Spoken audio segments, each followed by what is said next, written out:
pretty well-known method in the self-improvement industry for consistency might actually be one of the most underrated methods to get in shape faster. A lot of people in the getting jacked industry, the fitness industry, including Mikey Israel and Jeff Nippard, talk about training methods, and they love to talk about them. They love to argue whether you should stretch more or train this way and that way, do your cardio before your workout. They would give you all of these pieces of advice, and they are all great, they are all amazing.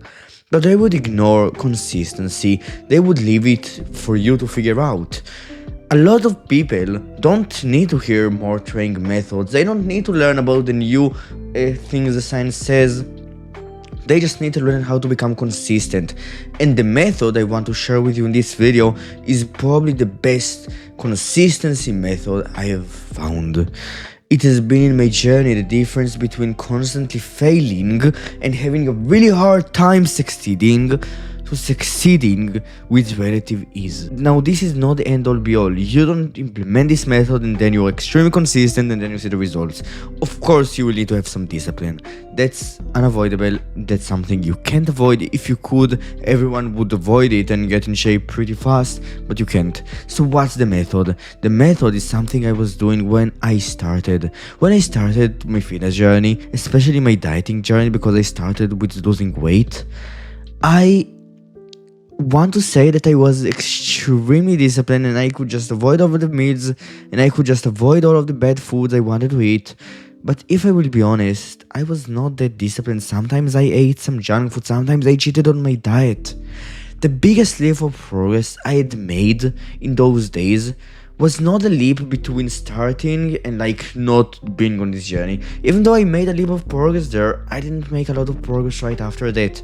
The biggest leap of progress I had made was right after I watched some fitness videos and self-improvement videos and read a book about habits and learned about the importance of environment design. Once I learned about the importance of environment, what I am exposed to in my day-to-day life, what I see, what I touch, what is in my environment, what are the cues in my environment to eat junk food, and I removed them one by one, it had made my journey so much fucking easier.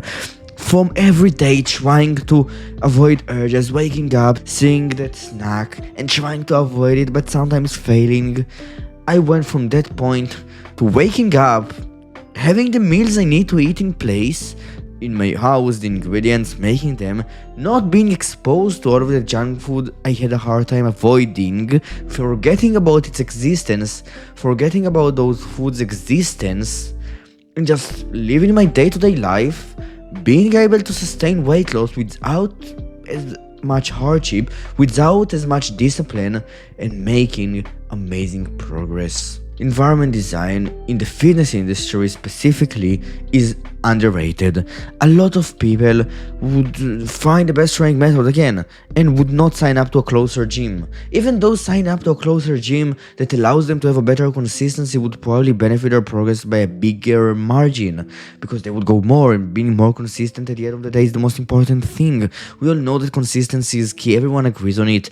You might as well make your environment the kind of environment that makes being consistent as easy as possible. There are three main things you can do. The first one is in your diet. Remove the foods you binge on, you cheat on your diet, the junk food you really like, you know is bad for you, you overeat your calories when you eat. Remove it from your environment. At first it will be hard, it will require discipline, but as time will go on you will get used to it, and the new environment will make making progress much easier. You will not even think about it. Trust me here, because I have experienced it. I'm literally the kind of guy who went through the exact journey, and I'm telling you, bro, that's how it goes. I did it, that's how it went. I reintegrated junk food into my diet, and when I removed it, the same thing happens. At first you want it, but then as time goes on, as it is not in your environment and you don't really see it, after a few days and weeks, you just forget about its existence, and dieting becomes way easier without it. And then the second thing is when it comes to your training. First, if you don't have some equipment for training in your home, buy some. A pull-up bar with a deep, however it is called, buy it. that's not for you to get your training in only with it. Just in case you don't have time to go to the gym, use it. On the other side, you can just sign up to a closer gym or do both, right? So training becomes as easy as possible. And then the third thing is when it comes to recovery, have a nice bed. Don't put your phone around your bed area when you wanna be sleeping. Why? Because you wanna be sleeping. You don't wanna be on your phone.